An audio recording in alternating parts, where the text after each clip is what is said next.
इनको तो माननीय भूपेश बघेल ने झुलझुना पकड़ा के और बहला दिया। राजनैतिक रूप से ये कोमा में चले गए थे। इनको सिर्फ सपने में, सोने में, जागने में सिर्फ मुख्यमंत्री की कुर्सी दिखती थी और ये टीस इनको अभी तक सता रही है ना, क्योंकि ये सामंती सोच था इनका। सोचे थे हम राजा महाराजा हैं, हमारे आगे क्या, और नहीं बन पाए मुख्यमंत्री। इसका टीस दर्द और दंश आज तक है।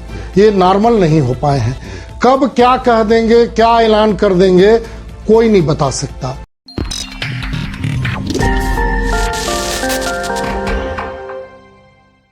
नमस्कार, इलेक्शन ब्लूप्रिंट में आपका स्वागत है। मैं हूं अविनाश राज सिंह और आप देख रहे हैं छत्तीसगढ़ विधानसभा चुनाव 2023 पर हमारा खास कार्यक्रम परिचय पत्र। जैसा कि आप सभी जानते हैं कि परिचय पत्र एक डिजिटल वीडियो लाइब्रेरी है जिसमें हम आपका परिचय करवाते हैं आने वाले समय में विधानसभा चुनाव के लिए दावेदारी प्रस्तुत करने वाले संभावित प्रत्याशियों से, जिसमें होते हैं वर्तमान विधायक, पूर्व में प्रत्याशी रहे चेहरे और आने वाले समय में विधानसभा चुनाव के लिए दावेदारी प्रस्तुत करने वाले नए चेहरे। तो ऐसे ही क्रम को आगे बढ़ाते हुए, कड़ी को आगे बढ़ाते हुए आज हम चले आए हैं छत्तीसगढ़ राज्य के सरगुजा जिले में। एक बार फिर से हम सरगुजा जिले में उपस्थित हैं और सरगुजा जिले का ये विधानसभा है अंबिकापुर। और आज ऐसे ही एक अंबिकापुर शहर के जाने माने चेहरे से एक बार फिर से हम आपका परिचय करवाने वाले हैं। तो चलिए कार्यक्रम की शुरुआत करते हैं। तो आज जिस व्यक्ति विशेष से मैं आपका परिचय करवाने जा रहा हूँ वो कोई परिचय के मोहताज नहीं है, ना ही अंबिकापुर शहर में और ना ही सरगुजा जिले में। तो चलिए आज ऐसे ही एक अपने क्षेत्र के जाने माने चेहरे परंतु विधानसभा चुनाव में दावेदारी प्रस्तुत करने वाले एक नए चेहरे से मैं आपका मुलाकात करवाने वाला हूं। चलिए कार्यक्रम की शुरुआत करते हैं। नमस्कार आलोक दुबे जी, बहुत बहुत स्वागत है आपका हमारे कार्यक्रम में। धन्यवाद अविनाश जी, आप और आपकी टीम को मेरे से बातचीत करने के लिए बहुत बहुत धन्यवाद जी। बहुत बहुत धन्यवाद। जैसा कि आप सभी जानते हैं कि चेहरे चाहे नए हो या पुराने, व्यक्ति विशेष कोई भी हो जो हमारे इस कार्यक्रम में आते हैं, हमारा सवाल उनसे पहला एक ही होता है, अपना परिचय अपनी जुबानी। ऐसे में आलोक दुबे जी, अगर मैं आपका परिचय आपकी जुबानी जानना चाहूं या हमारे दर्शक आपका परिचय आपकी जुबानी जानना चाहें तो वो कैसे होगा? अविनाश जी, मैं अंबिकापुर शहर में पैदा हुआ जी। एक राजनीतिक परिवार में पैदा हुआ जी। और मेरी पूरी परवरिश, पढ़ाई, प्राथमिक शिक्षा, स्कूली शिक्षा, कॉलेज की शिक्षा, सारी शिक्षाएं अंबिकापुर में हुई। तो स्कूली शिक्षा के बाद मैं हाई स्कूल की पढ़ाई के लिए यहाँ के मल्टीपर्पज स्कूल में एडमिशन लिया। उस समय क्रिकेट के खेल में मेरी बहुत गहरी रुचि हुआ करती थी और हम लोग क्रिकेट खेला करते थे। उस जमाने में शहर छोटा था, कॉलेज ग्राउंड, हाई स्कूल मैदान, यहाँ पे पिच पे और मैट बिछा के क्रिकेट खेला करते थे लोग। यहाँ के नामी खिलाड़ी जो थे उनको हम लोग देखने जाते थे।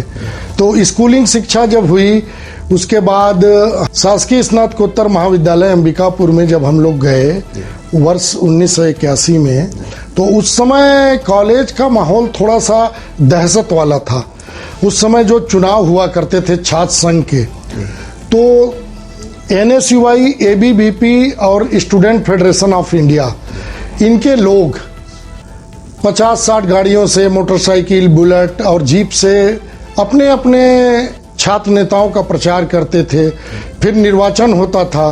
तो ये सब देख के मुझे भी उत्सुकता हुई और मैं NSUI का सदस्य बना। NSUI के बैनर तले शासकीय स्नातकोत्तर महाविद्यालय अंबिकापुर, जो इस पूरे घासीदास यूनिवर्सिटी उस समय हुआ करती थी बिलासपुर संभाग में, इस संभाग का सबसे बड़ा कॉलेज था। इसमें उस समय 52-5300 लड़के पढ़ते थे।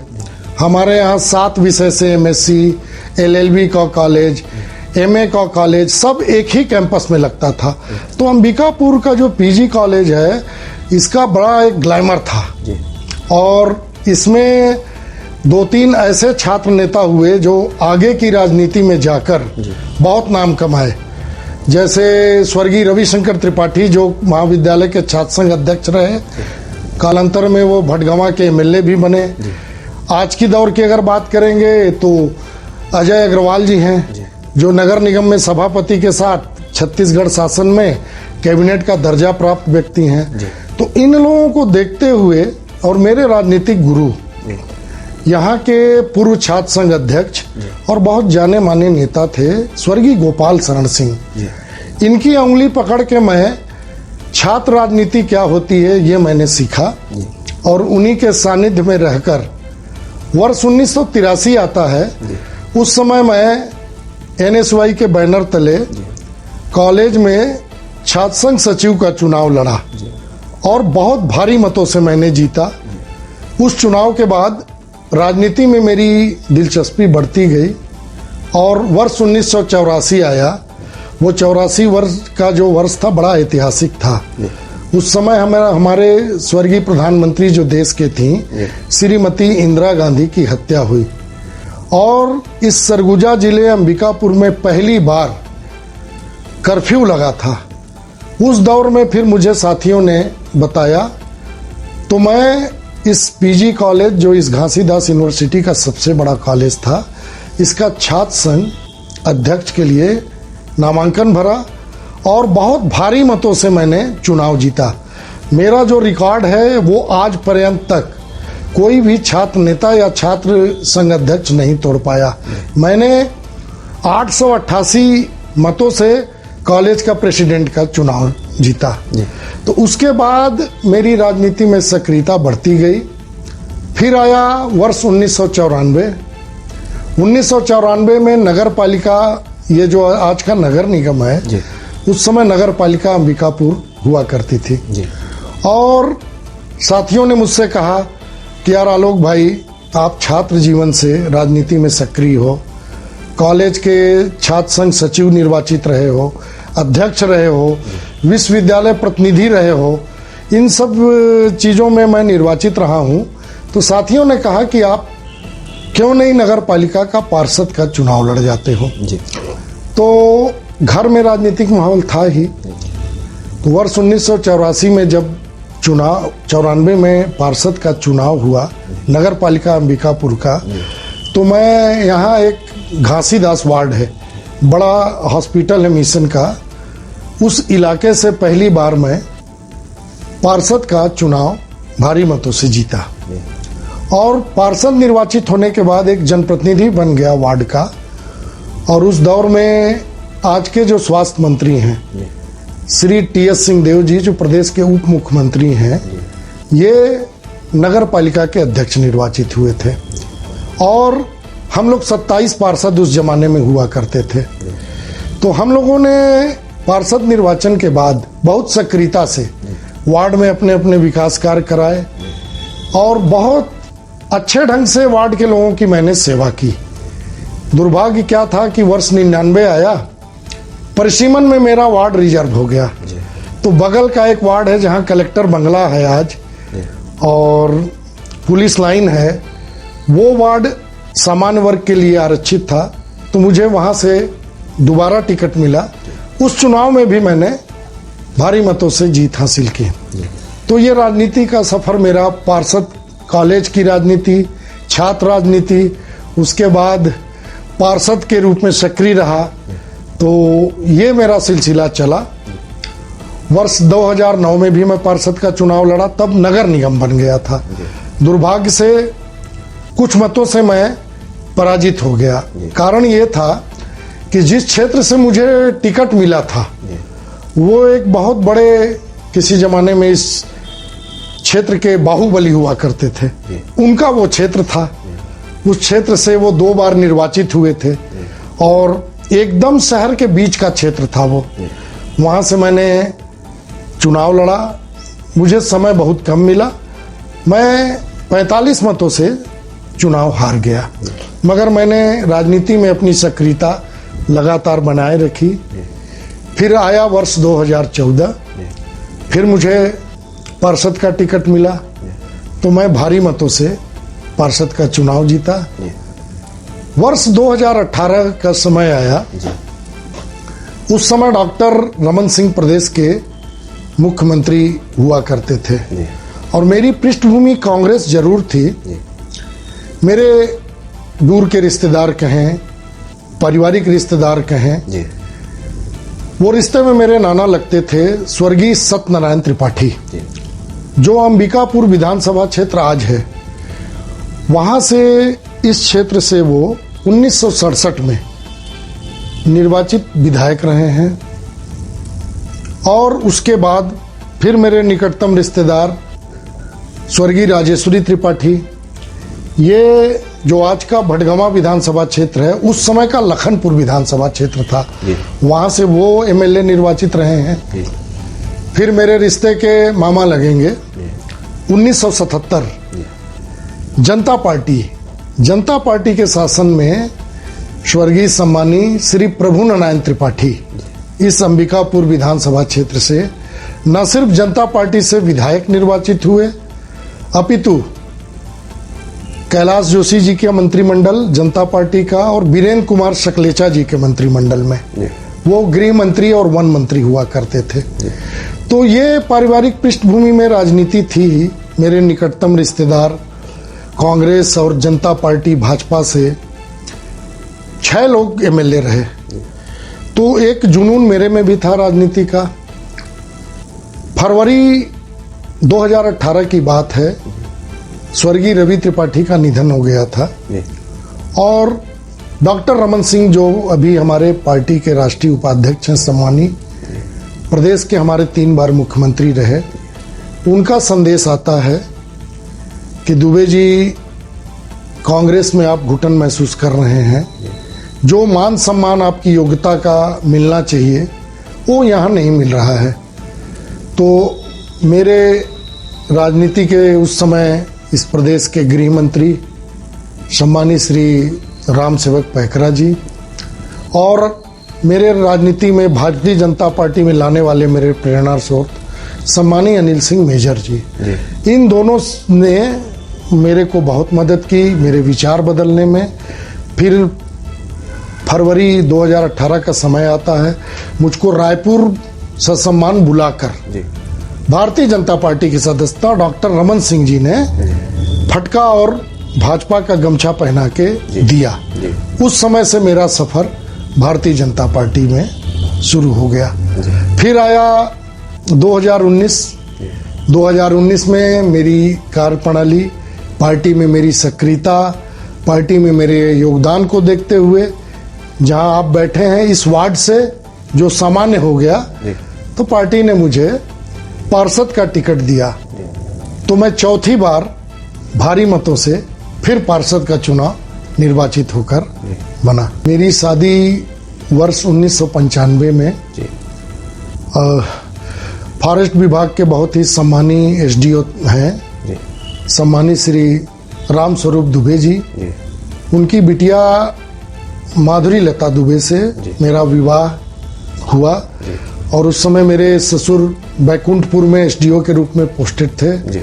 हम लोग बड़ी लंबी चौड़ी बारात लेके, चूंकि राजनीति में था, पार्षद भी था भाई उस समय, तो पक्ष विपक्ष सबके पार्षद और बहुत भव्य तरीके से मेरी बारात निकली। और अंबिकापुर से हम बहुत भारी संख्या में बारात लेकर बैकुंठपुर गए, जो आज कोरिया जिला कहलाता है। मेरी वहाँ शादी हुई और मेरे हर कदम में, हर मामले में मेरी पत्नी ने साथ दिया। आज तक कदम से कदम मिला के चलती हैं। वो 2 विषय से एमए पास हैं। फिर उन्होंने फैशन डिजाइनिंग का भी कोर्स किया है। सामाजिक और महिलाओं की संस्थाओं से जुड़ी हुई हैं, तो सोशल एक्टिविटीज में बहुत सक्रिय हैं। तो उनकी ऊर्जा भी मुझे हमेशा और उनका उत्साह मुझे मिलता है। कालांतर में मेरे 2 पुत्र हुए। बड़े वाले पुत्र हैं शशांक दुबे, छोटे वाले बैठे हैं आपके सामने श्रेयांश दुबे। तो बड़े वाले पुत्र एलएलएम करके अब वो प्रैक्टिस में आ गए हैं। छोटे वाले पुत्र हैं जो वो पुणे से इंटीरियर डेकोरेशन का कोर्स करके, और वो भी अपना व्यक्तिगत बिजनेस करने की तैयारी में है। परिवार की आपने बात की, तो आप जहां बैठे हैं आजकल अविनाश भाई, संयुक्त परिवार का प्रचलन लगभग खत्म हो गया है। मगर आप जिस परिसर में, जिस मेरे बैठकी में बैठे हैं, आपको बता दूं कि हम लोग इस परिसर में 34 लोग रहते हैं आज भी। और संयुक्त परिवार का कंसेप्ट देखना है तो मेरे को अपने परिवार पे बड़ा गर्व है। एक जॉइंट फैमिली है मेरी। इस परिवार में बिजनेस से जुड़े लोग हैं, अधिकारी हैं, न्यायिक सेवा में भी हैं लोग। जी। मेरे भाई भतीजे 8-9 ऐसे हैं कि कुछ हाई कोर्ट में वकालत करते हैं। एक मेरा भाई यहाँ का बहुत नामी बिल्डर है। 2 मेरे भतीजे आर्किटेक्ट हैं। तो ऐसा करके हमारा संयुक्त परिवार है जो एक अंगने के चारों तरफ रहता है और हम लोगों में बहुत अच्छी अंडरस्टैंडिंग है। और जहाँ आप बैठे हैं ये मेरे स्वर्गीय बाबा शिवधारी दुबे कहलाते थे, उनके नाम पे ये पूरी कॉलोनी है और उसी कॉलोनी में हम निवास करते हैं। मेरे निकटतम बहुत रिश्तेदार बहुत ज्यादा संख्या में, भाई मूल तो हम लोग की ये चौथी पीढ़ी है, हम लोग उत्तर प्रदेश से आके यहाँ रहे, बस गए अब।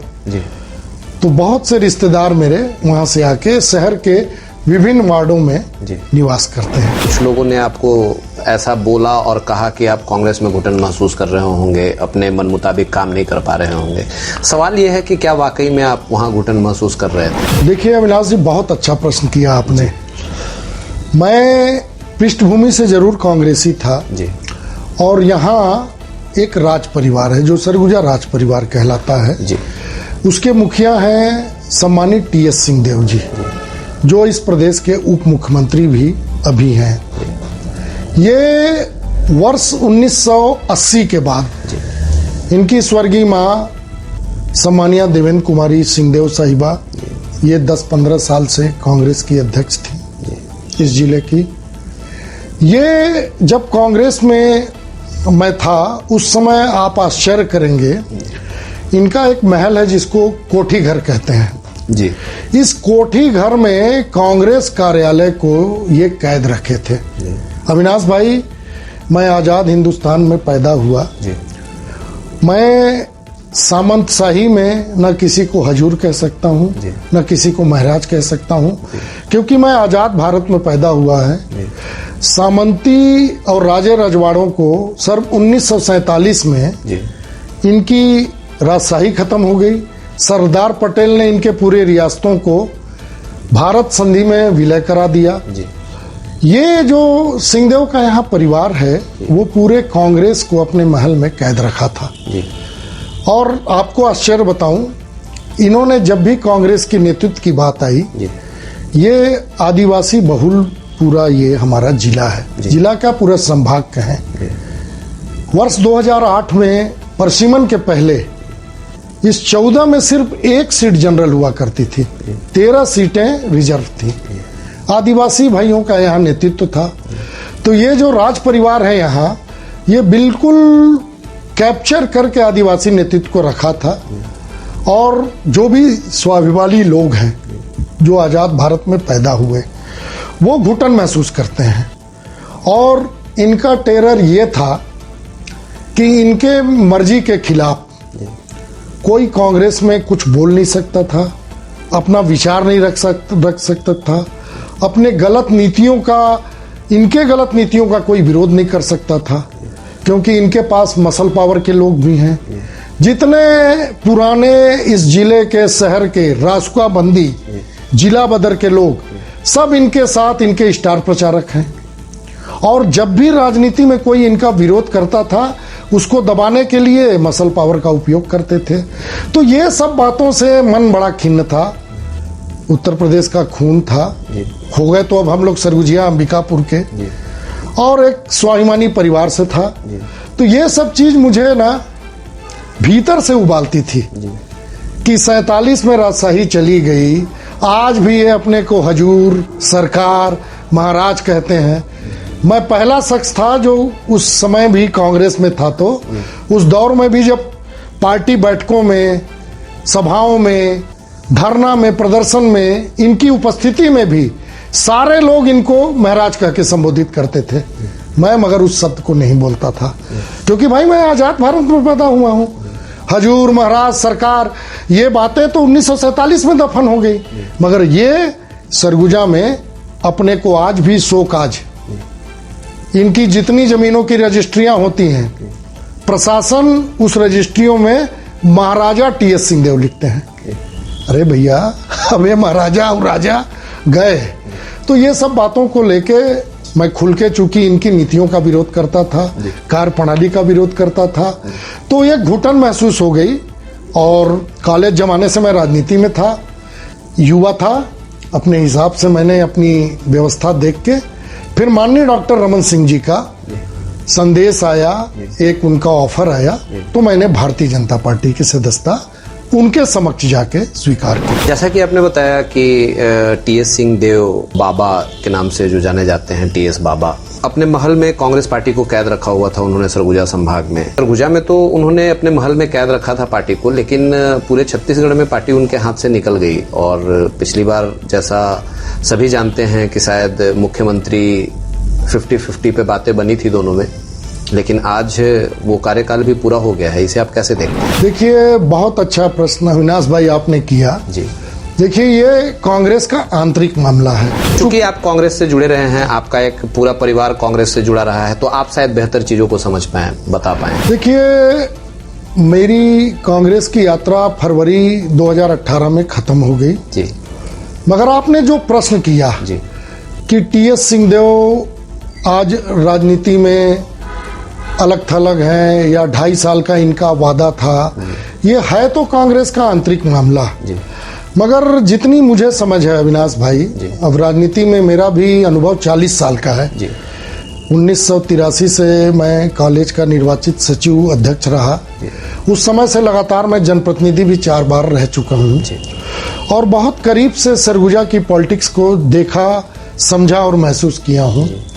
ये 2.5 साल वाला फार्मूला ना, ये एक इनका आवरण था और ये अपने लोगों में कि मेरे समर्थक जो कांग्रेस के हैं ये मेरे से दूर मत हटें, मेरे को छोड़े मत। नहीं, जैसा आपने कहा कि एक अपने महल में कैद किया हुआ था पार्टी को इन्होंने, तो सरगुजा में तो चलो आपके अनुसार मैं मान लूं कि महल में कैद किया हुआ था, लेकिन पूरे प्रदेश में ये कैद नहीं कर पाया। शायद पार्टी से इनका कमांड या फिर कुछ ग्रिप कमजोर हुआ, कुछ छूटा, तभी तो शायद वो 2.5 साल वाला मामला फिट नहीं बैठा। नहीं, आपका कहना सही है जी। आप कह रहे हैं कि टीएस सिंहदेव जी प्रदेश में जाके फेल हो गए या अलग थलग पड़ गए। ये तो होना था, होना इसलिए था कि भाई आंतरिक मामला जरूर है कांग्रेस का। भूपेश बघेल जी जिस वर्ग का प्रतिनिधित्व करते हैं, अब राजे रजवाड़े कितने रह गए छत्तीसगढ़ में, ये टीएस सिंहदेव किस सूरत में उनको कांग्रेस हाईकमान मुख्यमंत्री बनाता। पिछड़े वर्ग से भूपेश बघेल आते हैं, उन्होंने प्रदेश कांग्रेस अध्यक्ष रहते जो भी संघर्ष किया। ये चूंकि आंतरिक मामला है, मगर जो आप प्रश्न कर रहे हैं कि सरगुजा के परिप्रेक्ष्य में टीएस सिंहदेव जी का क्या योगदान, विपक्ष के नेता थे ये, इनको घोषणा पत्र का वो बनाया गया था। आज आपको बता दूं, बड़े रहस्य और राज की बात, आज अदानी की बात आती है, अंबानी की बात आती है, तो यहाँ अंबिकापुर विधानसभा क्षेत्र में अदानी का एक बहुत बड़ा माइंस है, जहाँ से अदानी बहुत बड़े मात्रा में कोयला खनन करके राजस्थान पावर ग्रिड को बेचता है। ये 2018 के चुनाव में इनकी अदानी से कैसे सेटिंग थी। 2018 के चुनाव में अदानी ने इनको 2 brand new helicopter double engine वाले यह कह के दिया था कि टीएस सिंहदेव जी पूरे प्रदेश में भ्रमण करेंगे, पूरे प्रदेश में ये प्रचार करेंगे कांग्रेस का, और कांग्रेस सत्ता में आएगी तो टीएस सिंहदेव शायद मुख्यमंत्री बने। और आपको आश्चर्य होगा अविनाश जी कि उस 2018 के चुनाव के दौर में अदानी के वो 2 नए हेलीकॉप्टर डबल इंजन वाले यहाँ के शासकीय पुलिस ग्राउंड या शासकीय कॉलेज मैदान में नहीं उतरा करते थे। यहाँ केशवपुर एक गांव है जहाँ इनका निजी फार्म हाउस है, 70-72 एकड़ का फार्म हाउस है, वहाँ हेलीपैड बना था और ये वहाँ हेलीकॉप्टर उतरता था, उससे ये पूरे प्रदेश में प्रचार करते थे। तो इनकी जो मिली भगत थी अदानी से, और आप याद करें, मैं पुनः बोला, आप पूछे तो मैं बता रहा हूँ कि इनके जो माननीय नेता हैं राहुल गांधी, ये पूरे देश में प्रदेश में केवल 2 व्यक्ति का नाम लेते हैं, अदानी और अंबानी का।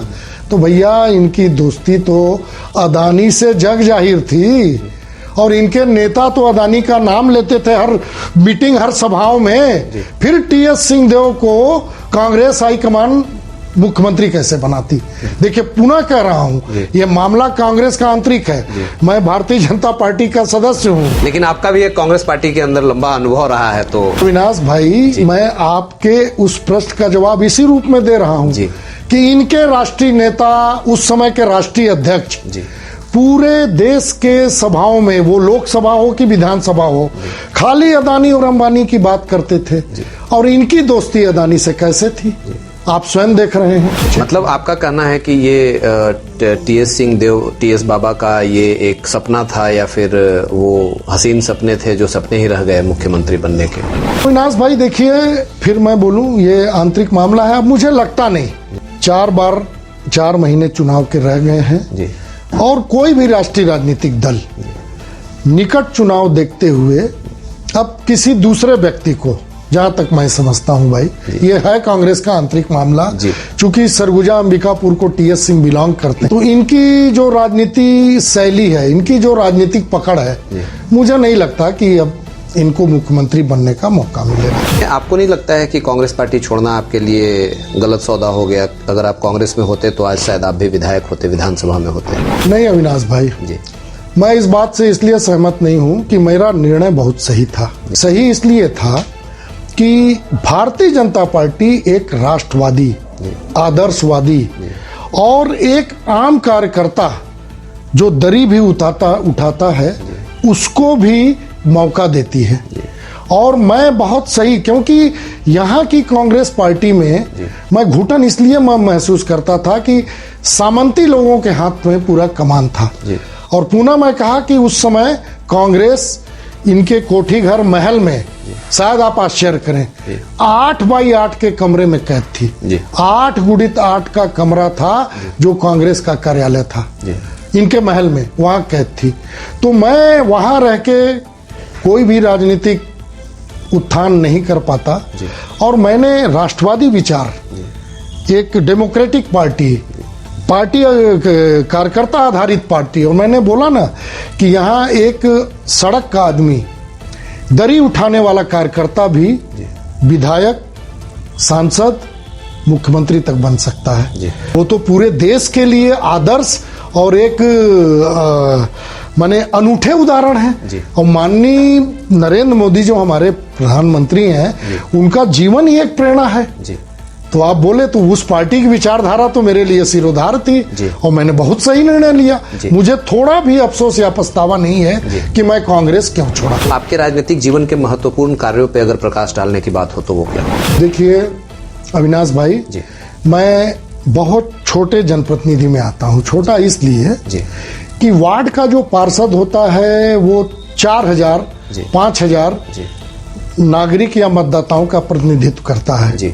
और जो आपने प्रश्न किया कि आपने क्या उपलब्धि दी, तो मैं सबसे पहले जिन वार्डों में पार्षद बना, तो अपने क्षेत्र में मैंने सबसे पहले नशा को भगाया।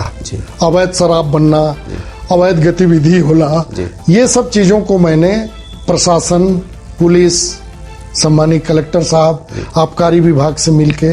दूसरा, मैं जिन वार्डों का पार्षद बना 4 बार, हर बार मुझे ऐसे वार्ड मिले कि स्लम एरिया थे, झुग्गी झोपड़ी क्षेत्र। यहाँ मैंने शिक्षा की अलग जगाई, इनको नशे से दूर करवाया, इनकी जो बेसिक आवश्यकताएं थी, सड़क, बिजली, पानी, इससे मैंने भरपूर इनको उसका उपयोग करके इनको सुविधा दिलाई। उसी का नतीजा था कि मुझको अलग अलग वार्ड से 3 बार जीतने का यहाँ की जनता ने मौका दिया। क्या लगता है आपको विधानसभा तक पहुंच पाएंगे इस बार? अविनाश जी, हमारी पार्टी प्रजातांत्रिक, अनुशासित और एक सिस्टम से चलने वाली पार्टी है। जहाँ तक आपने दावेदारी की बात की, तो ये मैं पार्टी के ऊपर छोड़ता हूँ।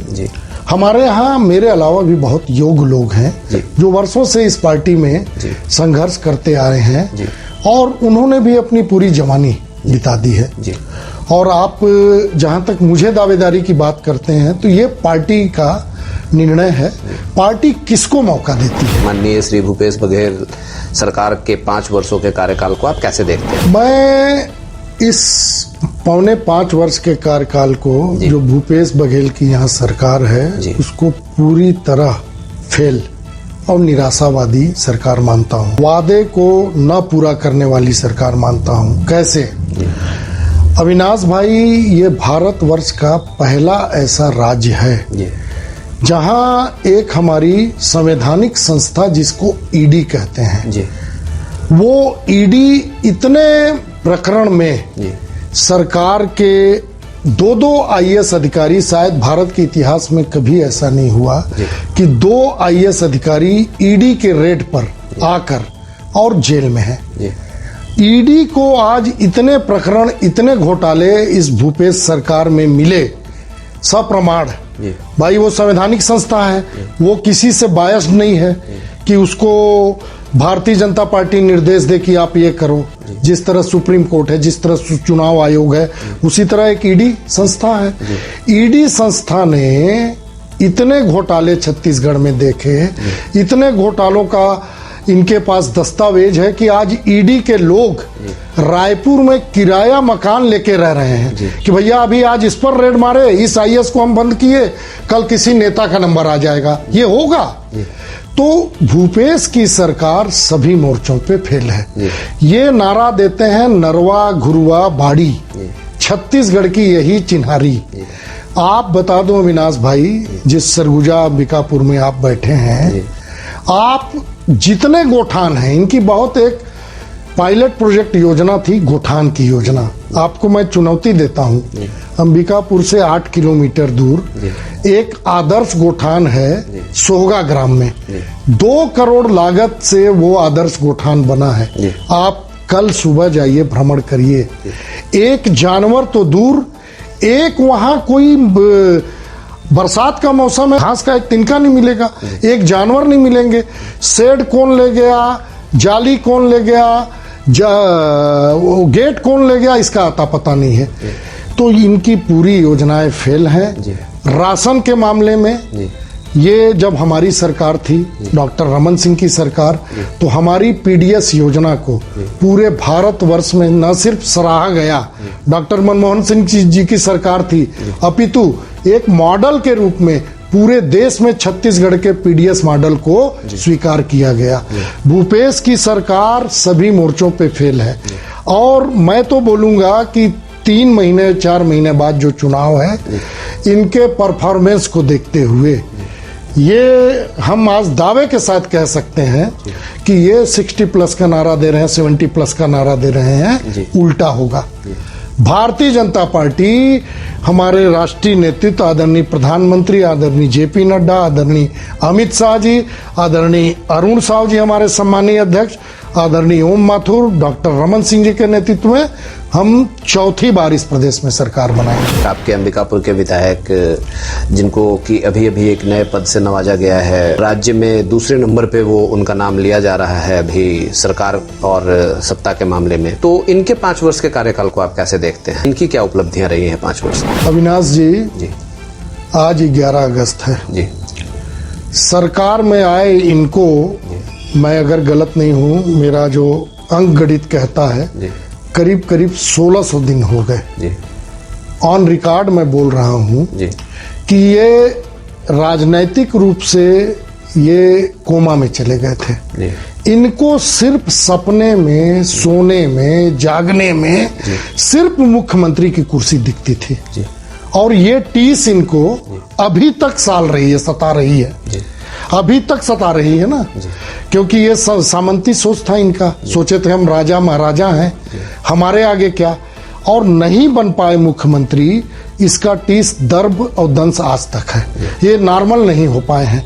कब क्या कह देंगे, क्या ऐलान कर देंगे, कोई नहीं बता सकता। अब जहां तक आपने इनके कार्यकाल का पूछा, 1500-1600 दिन हो गए हैं इनको कैबिनेट मंत्री बने। ये अपने क्षेत्र में, क्षेत्र की जनता के बीच, शायद आपको आश्चर्य होगा, ये 300 दिन भी उपलब्ध नहीं रहे। मैं कल गया था पार्टी के एक कार्यक्रम में उदयपुर और लखनपुर के क्षेत्र में, जो अंबिकापुर का एक विधानसभा का क्षेत्र है। उस क्षेत्र में मैंने अपने कार्यकर्ताओं से, नागरिकों से पूछा कि आपके विधायक, आपके मंत्री तो कहे नहीं, एक बार भी मुंह दिखाने नहीं आए हैं, अब की बार आएंगे तो हम बताएंगे। तो इनकी उपलब्धि, बड़ी बड़ी घोषणाएं किए थे। घोषणा पत्र समिति का इनको चेयरमैन बनाया गया था। ये 36 घोषणा को लेके संकल्प पत्र दायर किए थे कि हम ये 36 घोषणाओं को छत्तीसगढ़ में पूरा करेंगे। आज ये अंबिकापुर विधानसभा क्षेत्र, इस जिले की जनता से मुंह दिखाने में घबरा रहे हैं। उसका सबसे बड़ा कारण ये 1500-1600 दिन जो होते हैं, दिन में मंत्री बने, इनको 300 दिन भी शहर में नहीं आए, 300 दिन भी क्षेत्र में नहीं आए। और जो उपलब्धि अपनी बताते हैं कि अंबिकापुर में मेडिकल कॉलेज, ये तो जेपी नड्डा जो हमारे राष्ट्रीय अध्यक्ष हैं, जब ये केंद्रीय स्वास्थ्य मंत्री थे 2016 में, उन्होंने सौगात दी है। आज दिल्ली की जो ट्रेन है अंबिकापुर से एक दिन सीधे चल रही है, वो उपलब्धि हमारी माननीय सांसद रेणुका सिंह मंत्री ने दिया है। हमारा दरिमा का हवाई अड्डा है, इस हवाई अड्डे का उन्नयन या वो अपने माननीय ज्योतिरादित्य सिंधिया और माननीय मोदी जी ने दिया है। उपलब्धि के नाम पे टीएस सिंहदेव जी यहाँ मंत्री रहते भी कुछ नहीं दे पाए। स्वास्थ्य मंत्री हैं, आप जाके अस्पताल, मेडिकल कॉलेज का हाल देखिए, वहाँ जो बेसिक सुविधाएं होनी चाहिए वो नदारत है। कभी ऑक्सीजन की कमी से 4 बच्चे मर जा रहे हैं, कभी इस क्षेत्र में आदिवासी बहुल क्षेत्र है, शिक्षा का अभाव है। इस बरसात में अविनाश भाई कई क्षेत्र पहुंच विहीन हो जाते हैं। उल्टी दस्त से सैकड़ों आदिवासियों की मौत हो जाती है बरसात में, कोई व्यवस्था नहीं है। तो मैं टीएस सिंहदेव के पूरे कार्यकाल को, अभी आज नगर निगम की बैठक थी, नगर निगम की बैठक से मैं आपके बीच आके साक्षात्कार दे रहा हूं। नगर निगम क्षेत्र अंबिकापुर टीएस सिंह के विधानसभा क्षेत्र का हिस्सा है। आज इनके महापौर, इनके पार्षदों की ये स्थिति थी कि हम विपक्ष के लोग कोई भी प्रश्न करते थे, जवाब नहीं दे पाते थे। महापौर यहाँ के डॉक्टर अजय तिर्की हैं, वो शहर में निकलने में घबराते हैं। तो इनका कार्यकाल बहुत माने सुविधा विहीन, घोषणा विहीन, उपलब्धि विहीन मानता हूं टीएस सिंह के। भी एक नया पद उप मुख्यमंत्री जैसे पद से नवाजा गया है और उसके बाद ताबड़तोड़ प्रेस कॉन्फ्रेंसेज और दौरे और मीटिंग्स बढ़े हुए हैं। अब शायद कुछ कर पाए वो अपने अंबिकापुर के लिए, आपके अंबिकापुर के लिए, क्या लगता है? अविनाश जी, हमारे, मैं बहुत छोटे हैसियत का आदमी हूँ, उनके बारे में टिप्पणी करना बहुत नहीं उचित समझता, मगर जो आप बोले कि उप मुख्यमंत्री बनने के बाद ताबड़तोड़ दौरा, ताबड़तोड़ घोषणाएं और एक लाव लश्कर लेके चलना, तो ये तो टीएस सिंह स्वयं अपने बयान से बोल चुके हैं कि उप मुख्यमंत्री का कोई विशेषाधिकार नहीं होता, कोई अलग से कोई अधिकार नहीं होता। और जहां तक आप बता रहे हैं, हमारे राष्ट्रीय नेता माननीय डॉक्टर रमन सिंह जो हमारे राष्ट्रीय उपाध्यक्ष हैं, और हमारे प्रदेश के भी सारे नेता, अभी जगदलपुर में 2 दिन पहले एक टीवी चैनल का डिबेट था, उसमें स्वयं हमारे माननीय पूर्व मंत्री कद्दावर नेता बृजमोहन अग्रवाल जी ने इनकी उपस्थिति में इनके ऊपर कटाक्ष किया कि ये जो बैठे हैं सिंहदेव साहब, बगल में माननीय मुख्यमंत्री भूपेश बघेल भी बैठे थे, उनकी उपस्थिति में कटाक्ष किया कि इनको तो माननीय भूपेश बघेल ने झुलझुना पकड़ा के और बहला दिया। टीएस सिंह जी बैठे थे। तो ये तो पूरा प्रदेश जानता है कि उप मुख्यमंत्री का पद जो संवैधानिक पद नहीं है, जिसका कोई विशेष अधिकार नहीं है, कोई विशेष प्रोटोकॉल नहीं है, और जब ये 4.25 साल कुछ नहीं कर पाए तो अक्टूबर के पहले हफ्ते में आचार संहिता लग जाएगी। अब ये क्या सौगात और क्या बैठक और क्या दौरा करेंगे, तो ये झुंझुना है, इसकी कोई विशेष मैं उपलब्धि उप मुख्यमंत्री या उसका कोई अधिकार नहीं मानता, इसलिए कुछ नहीं कर पाएंगे ये।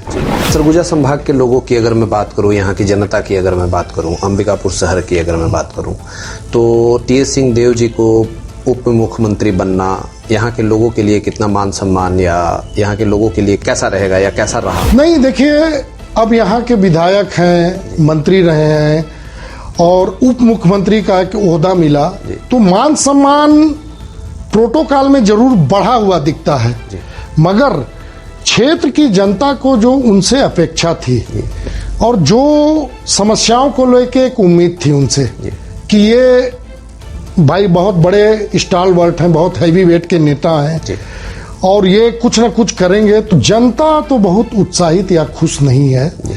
और आपको बता दूं, उप मुख्यमंत्री बनने के बाद ये आके वार्डों में जन चौपाल लगा रहे हैं, एक एक दिन में 6-7 वार्डों में बैठ रहे हैं, मगर वार्ड की जनता इनके जन चौपाल में इनके मुंह पे इनको आईना दिखा रही है कि बाबा साहब मंत्री जी 4.25 साल तो आप गायब थे, अब क्या करने आए हैं। तो ये तो टीएस सिंह का व्यक्तिगत मन ही जानता है कि मैं 4.25 साल पूरे क्षेत्र की जनता से गायब था, अब ये 4 महीने में कौन सा जादू की छड़ी है कि मैं चमत्कार करूंगा। और क्षेत्र की जनता को बहुत ज्यादा उम्मीद इनसे नहीं है जी। तो मैं बहुत बड़ी उपलब्धि नहीं मानता हूं। जहां तक आपने बोला कि क्षेत्र की जनता अपने को सम्मानित महसूस कर रही है, तो हमारी पार्टी ने, भारतीय जनता पार्टी ने यहाँ 2 प्रदेश अध्यक्ष दिए। स्वर्गीय शिव प्रताप सिंह जी यहाँ के प्रदेश अध्यक्ष थे भारतीय जनता पार्टी के, राम सेवक पैकरा जी प्रदेश अध्यक्ष थे, हमारे पार्टी के 2 कद्दावर नेता यहाँ के प्रदेश के गृह मंत्री रहे हैं, सम्मानी राम विचार नेताम जी, सम्मानी राम सेवक पैकरा जी। जब ये लोग इन ओहदों पे थे तब सरगुजा का हाल कितना बढ़िया था। पूरे सरगुजा संभाग के लोगों का एक रुतबा था छत्तीसगढ़ में, रायपुर में एक सम्मान था, एक पूछ परख थी कि अरे भैया ये सरगुजा का है, ये गृह मंत्री के क्षेत्र का है, ये प्रदेश अध्यक्ष का क्षेत्र का है। ऐसा उत्साह या ऐसा उमंग टीएस सिंहदेव जी के उप मुख्यमंत्री बनने से दिखता और महसूस नहीं होता। इलेक्शन ब्लूप्रिंट क्या रहने वाला है इस बार, चुनावी मुद्दे क्या रहने वाले हैं इस बार छत्तीसगढ़ के परिप्रेक्ष्य में? बहुत अच्छा प्रश्न आपने अविनाश भाई किया। देखिए क्या है, हम जी। आप भूपेश बघेल तो कोई उपलब्धि नहीं दे पाए जी। आप जितनी योजनाएं हैं, चाहे रोजगार गारंटी की योजना जी, आप ले लें अमृत मिशन की जल की योजना, पूरे क्षेत्र में नल जल योजना, पूरे राज्य में आवास योजना, ये सारी योजना तो केंद्र की है और हमारे माननीय मोदी जी की सरकार ये सौगात दे रही है। अब भूपेश बघेल और कांग्रेस की सरकार अपना बता के ढिंढोरा पीट रही है, तो अब वो प्रदेश की जनता इनके झूठे वादे, झूठे नारों में नहीं आने वाली है। आपने जहां तक ब्लूप्रिंट की बात की, हमारी पार्टी माननीय प्रधानमंत्री जी के 9 वर्ष के जन उपयोगी योजनाएं, जिनको आज एक न कि सिर्फ छत्तीसगढ़ में, एक घर में पूरे भारतवर्ष में माननीय मोदी जी ने पहुंचाया। वो चाहे आयुष्मान कार्ड की योजना हो जिससे आप इलाज करा सकते हैं 5 लाख का, आवास की योजना हो, सिलेंडर देने की योजना हो, आपके स्वास्थ्य से जुड़ी विभिन्न योजनाएं हैं, आपके किसानों को चाहे वो बोनस देने की बात हो, सारी योजना तो हमारी माननीय प्रधानमंत्री केंद्र की योजना है। जो ये राज्य में भूपेश बघेल अपना लोगो चिपका के अपनी उपलब्धि बता के ढिंढोरा पीट रहे हैं, तो राज्य की जनता समझदार है। अब इनके मुगालते या इनके झूठे वादे आश्वासन पे नहीं आने वाली है। और 23 और 24 न सिर्फ हम विधानसभा में पूर्ण बहुमत पाएंगे, अपितु लोकसभा में भी हम अभी 11 में 9 सीट पाए हैं। माननीय प्रधानमंत्री की जन कल्याणकारी योजना और इसकी सफलता से अगले लोकसभा चुनाव 24 में अविनाश जी हम 11 की 11 सीट लोकसभा के भी जीतेंगे और उन्हीं की योजनाओं के दम पे और भूपेश बघेल और टीएस सिंह के झूठे वादों के कारण हम आगामी नवंबर दिसंबर में जो विधानसभा चुनाव होगा उसमें भी पूर्ण बहुमत पाकर हम अपनी सरकार बनाएंगे। एक तरफ आप कह रहे हैं कि भूपेश बघेल जी ने कुछ नहीं किया, सरकार फेल है इनकी, दूसरी तरफ चाहे वो शहर आपका अंबिकापुर हो या फिर रायपुर या फिर और भी आपके प्रदेश के अलग अलग शहरों में बड़े बड़े होर्डिंग्स और बड़े बड़े पोस्टर्स के साथ बड़े बड़े दावे किए जा रहे हैं अपने सभी घोषणाओं को, अपने सभी वादों को पूरा करने के। इसको आप कैसे देखते हैं, जबकि दूसरे प्रदेश के लोग अगर आपके प्रदेश में आते हैं तो इन बोर्ड, इन बैनर्स, इन होर्डिंग्स को देख करके वो तो यही मेमोरी लेकर के जाते हैं कि शायद सभी योजनाएं और घोषणाएं पूरी हैं। साथ ही साथ कांग्रेस छत्तीसगढ़ के मॉडल को ही पूरे प्रदेश में एक मॉडल के तौर पे भी दिखा रही है, तो इन सारी बातों पे आपकी प्रतिक्रिया क्या है? अविनाश जी कहते हैं ना जी कि हाथी का दांत दिखाने के लिए और खाने के लिए और। जी। जमीनी हकीकत इन होर्डिंग और फ्लैक्सी और बोर्डों का, आप शहर से दूर पास के गांव में जाइए। आज किसान इस बात को लेकर त्रस्त है। ये सिर्फ सरगुजा की बात नहीं है। यहाँ एक गिरावदी गिरदारी योजना चली जिसमें धान का रकबा, किसान इस प्रदेश की ऋण है। भारतवर्ष में सबसे ज्यादा चावल उत्पादन करने वाले राज्यों में हमारा भी राज्य आता है। और हम भारतीय जनता पार्टी के कार्यकाल से, डॉक्टर रमन सिंह के कार्यकाल से सबसे ज्यादा कीमत पे किसानों का धान खरीदने वाले हैं। हमारी ही घोषणा को भूपेश बघेल आज लागू किए हैं। और आप जो कह रहे हैं कि पूरे प्रदेश में होर्डिंग, फ्लैक्सी या जो भी प्रचार के साधन हैं, ये भूपेश बघेल की सरकार लगा के, तो दूसरे प्रांत के लोग आते हैं और बोलते हैं कि छत्तीसगढ़ मॉडल पूरे देश में प्रचलित है। तो भैया, छत्तीसगढ़ मॉडल गुजरात में क्या हुआ, छत्तीसगढ़ मॉडल पंजाब में क्या हुआ। मैं मानता हूं कि इनके योजनाओं का प्रचार प्रसार बहुत है। जमीनी हकीकत जब आप देखने जाएंगे, आज किसानों की बात बता दूं, इनको जो खाद दिया जा रहा है, वो खाद ऐसा कर दिया गया है पूरे प्रदेश में कि आप अगर हमारे इस खाद को नहीं लेंगे, जो हमारी बहनें गोबर जो खरीदा जा रहा है इससे बना रही हैं, तो आपको हम यूरिया, डीएपी या इफको खाद सोसाइटियों से नहीं देंगे। आप बिल्कुल सही बोल रहे हैं, लेकिन दो बातें जो काफी प्रचलित रही हैं कि एक तरफ तो आप खाद का पॉइंट उठा रहे हैं, वो हो सकता है सही हो, आपका प्रमाणित करने की बात है, लेकिन 2 रुपए केजी गोबर खरीदना, ये तो पूरे भारत में एक माहौल बनाने वाली बात थी कि गोबर भी भूपेश सरकार 2 रुपए केजी खरीद रही है। किसानों के लिए काफी हितकारी योजना है। आज अविनाश भाई, आप गोठानों में जाइए, नगर निगम में हमारी इस क्षेत्र में 48 वार्ड हैं। 2 जगह हमारी मैंने नगर निगम की सरकार और भूपेश की सरकार गोबर खरीदने का केंद्र बनाई है। आप जाके वहां की स्थिति देखिए। एक केंद्र में किसी दिन 40 किलो गोबर, किसी दिन 50 किलो गोबर। ये शहर की 2 लाख आबादी का मैं डाटा बता रहा हूं। आप जाइए वहां गांव के गोठानों में, तो जो वहां के बड़े किसान हैं, बड़े काश्तकार हैं, जिनके पास 10-12 जानवर हैं, सिर्फ उन्हीं के गोबरों को ग्राम पंचायत का सचिव या जो गोठानों में गोबर खरीदने वाला समूह बना है, वही लोग गोबर दे रहे हैं। बाकी 2 रुपया के दर से कितने का किसान गोबर बेचे। अभी विधानसभा सत्र चला था 1 महीना पहले, वहां पे हमारे माननीय भारतीय जनता पार्टी के विधायकों ने प्रश्न लगाया और उस प्रश्न में सरकार को बुरी तरह घेरा।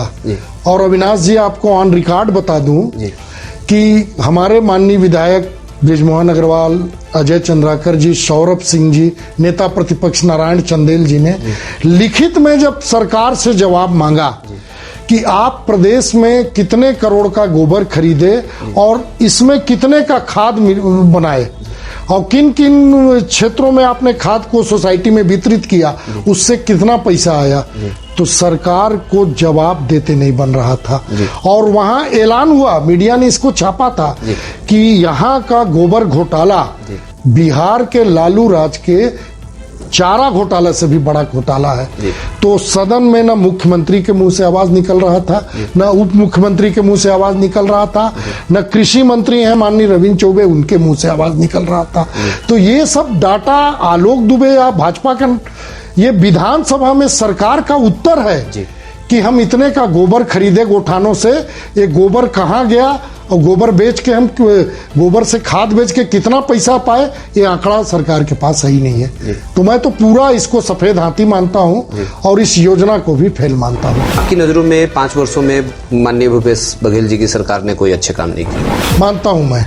जो उम्मीद थी 15 साल की हमारी सत्ता के बाद, इतने लोक लुभावने नारे देकर, इतना दिखावे के लिए घोषणा पत्र बनाकर छत्तीसगढ़ की जनता को जो एक मरीचिका, एक उम्मीद दिखाई थी माननीय भूपेश बघेल की सरकार ने, वो धरातल पे पूरी तरह फेल है जी। और इस कारण हम नहीं जानते कि आगामी चुनाव में जितना बुरा हस होने वाला है इस कांग्रेस और भूपेश की सरकार के, ये आने वाला समय ही बताएगा। अंबिकापुर विधानसभा का महत्वपूर्ण मुद्दा क्या रहने वाला है? अंबिकापुर विधानसभा चुनाव में 2018 में 2,23,000 मतदाता थे जी। अब 2023 के चुनाव में मतदाताओं की संख्या 25,000 बढ़ गई। ये हमारा जो अंबिकापुर विधानसभा क्षेत्र है और हमारा जो सरगुजा जिला है, ये 3 प्रांतों से घिरा है और सबसे बड़ा मुद्दा यहाँ पे पानी की समस्या। एक नल जल योजना से बहुत बड़ी योजना लाई गई थी। अंबिकापुर शहर को आगामी 50 साल तक जो पानी की कमी नहीं होने देगा, वो पूरी तरह फेल है। अभी जून में आधे शहर को जो बाकी डैम से पानी मिलता था इस योजना के तहत, एक बूंद पानी नहीं उस बांध में बचा था। आधा शहर में बूंद बूंद पानी के लिए हाहाकार मचा। सबसे बड़ी समस्या हम जल समस्या को मानते हैं। दूसरी सबसे बड़ी समस्या यहाँ ये जो 25,000 मतदाता बढ़े, ये 25,000 मतदाता पड़ोस के प्रांत झारखंड और बिहार से आए और एक वर्ग विशेष के मतदाता हैं। और आप आश्चर्य करेंगे अविनाश भाई, हमारे आराध्य देवी मां महामाया है, वहां के पहाड़ पे जो यहाँ इस शहर को ऑक्सीजन देता है, करीब करीब 1400-1300 एकड़ का लस ग्रीन बेल्ट है। इसमें यहाँ के जो विधायक हैं, इनके संरक्षण में एक वर्ग विशेष के लोग अवैध रूप से भोले भाले आदिवासियों के वन अधिकार पट्टे को अवैध रूप से स्टाम्प पे खरीद कर और बसाहट कर रहे हैं। ये कोई मैं आरोप नहीं लगा रहा हूं, मेरे पास प्रमाण है कि जब वन विभाग और जिला प्रशासन ने जांच कराया कि ये रिजर्व फॉरेस्ट क्षेत्र में एक वर्ग विशेष के इतने लोग इन 5 सालों में कैसे बस गए, आप आश्चर्य करेंगे। सारे रिपोर्ट इनके खिलाफ, डीएफओ का रिपोर्ट, प्रशासन का रिपोर्ट। डीएफओ ने जब इन वर्ग विशेष के लोगों को बेदखल के लिए फोर्स मांगा कलेक्टर और एसपी से कि भाई रिजर्व वन क्षेत्र में आप भी जानते हैं कि कोई भी एक ईंट नहीं रख सकता, 1-2 नहीं हजारों की संख्या में ये बस गए हैं आके अवैध रूप से। मगर एक हमारे माननीय विधायक के ये वोट बैंक हैं, इनको लेके पूरा शहर बहुत ज्यादा आक्रोशित है क्योंकि उनको ये भय है कि हमारा एक शांत शहर आने वाले समय में कहीं ये मेवात का नूह मत बन जाए। उस डर से पूरा शहर आंदोलित है और इस मुद्दे को हम लोग, हमारा किसी वर्ग, किसी धर्म, किसी जाति से विरोध नहीं है, मगर अवैध बसाहट जो गलत तरीके से प्रश्रय देकर यहाँ के विधायक वोट बैंक के लिए इस वन क्षेत्र को बिल्कुल नाश करके इनको प्रश्रय देकर बसा रहे हैं, वोट बैंक बढ़ा रहे हैं, इनका राशन कार्ड, आधार कार्ड बनवा के इनको बसा रहे हैं। इस मुद्दे को लेके आगामी विधानसभा चुनाव भारतीय जनता पार्टी लड़ेगी। केंद्रीय मुद्दों की अगर मैं बात करूं तो वो राज्य स्तरीय चुनाव में कितना प्रभाव रखने वाले हैं? केंद्रीय मुद्दे तो असर करेंगे जी। कारण बता दूं, वर्ष 2018 में माननीय मोदी जी को प्रधानमंत्री बने 4 साल ही हुए थे जी। उसके बाद इन 5 वर्षों में सारे काम केंद्र प्रायोजित योजनाओं के ही इस प्रदेश में हो रहे हैं।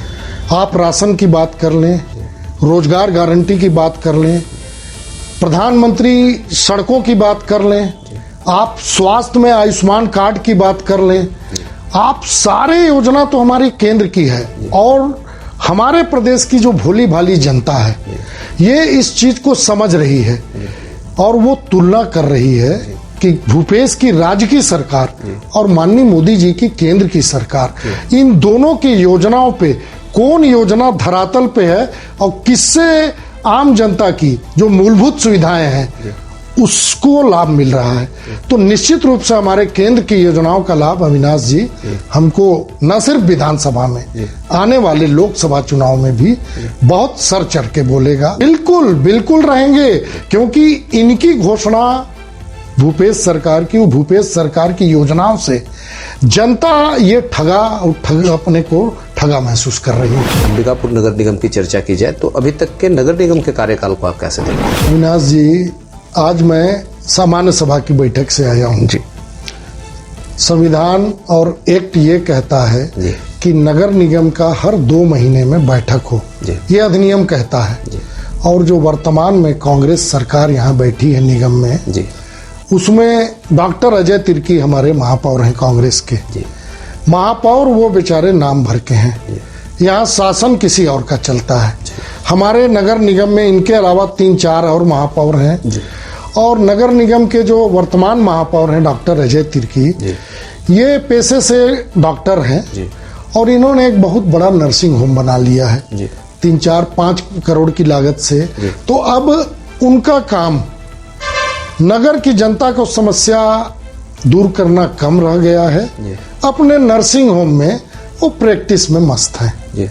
और कार्यकाल की जहां तक आप बात किए तो ये हम पार्षदों को सामना करने में इतना भयभीत रहते हैं कि साल में नगर निगम की सामान्य सभा की 6 बैठकें होनी चाहिए, संविधान और एक्ट कहता है, मगर ये 2 या 3 बैठकें करते हैं, क्योंकि हमारे प्रश्नों का न ये जवाब दे पाते हैं, न जो समस्या हम बोलते हैं उसका उत्तर दे पाते हैं।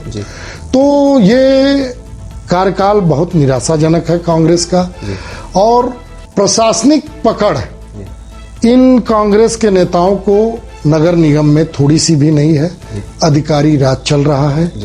जनप्रतिनिधियों की जो जानकार और समझ रखते हैं उनकी बस पूछ परख है, बाकी निर्वाचित जनप्रतिनिधियों का कोई नाम लेवा नहीं है।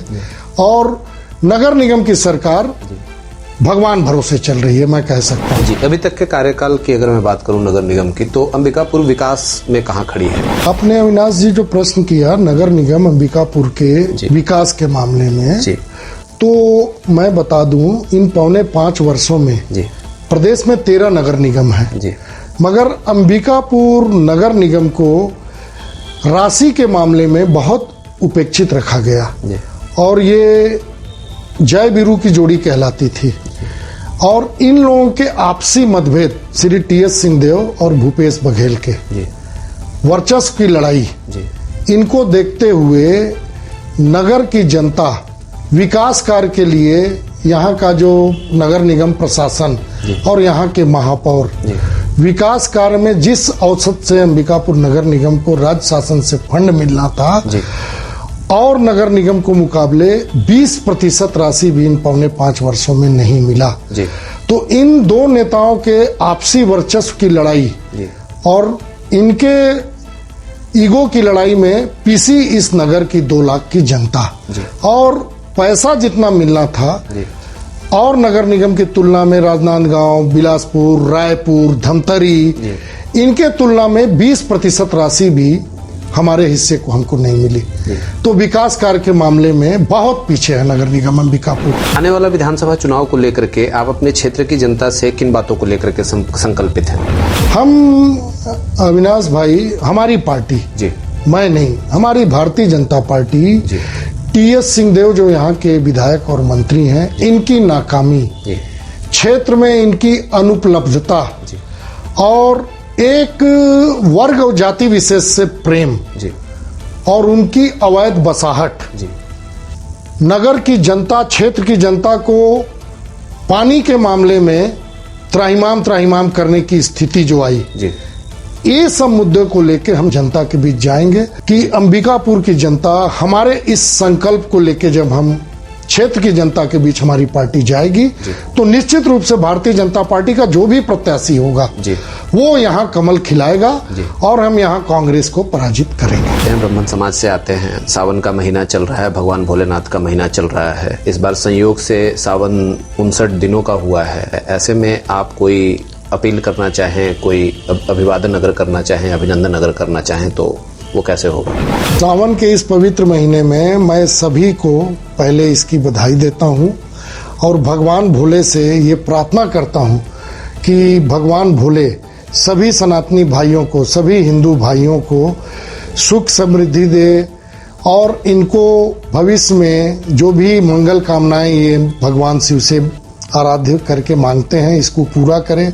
हमारे अंबिकापुर में, पूरे प्रदेश में सुख शांति और समृद्धि आए, इस बात की मैं कामना करता हूँ। मैं ब्राह्मण हूँ, सनातनी हूँ और सभी सनातनी भाइयों से ये निवेदन करता हूँ कि पवित्र सोमवार को जो सावन के महीने में अभी आने वाला है, आप सब मंदिर जाएं और भगवान शिव की आराधना करें। हमारे चैनल के माध्यम से अगर आप अपने क्षेत्र की जनता से, देश प्रदेश की जनता से कोई अपील करना चाहें तो वो क्या हो? मैं अपने क्षेत्र की जनता और प्रदेश की जनता से यह अपील करना चाहता हूँ कि हमारे माननीय प्रधानमंत्री जी ने अभी जो कल अविश्वास प्रस्ताव का मत भारी बहुमत से जीता है, उसमें उन्होंने अपील की है पूरे देश की जनता से कि आप भ्रष्टाचार और परिवारवाद का विरोध करिए और इनका विरोध करके आप हमारी और हमारी पार्टी को जो देश के विकास में लगातार अग्रसर है, इसको जिताइए।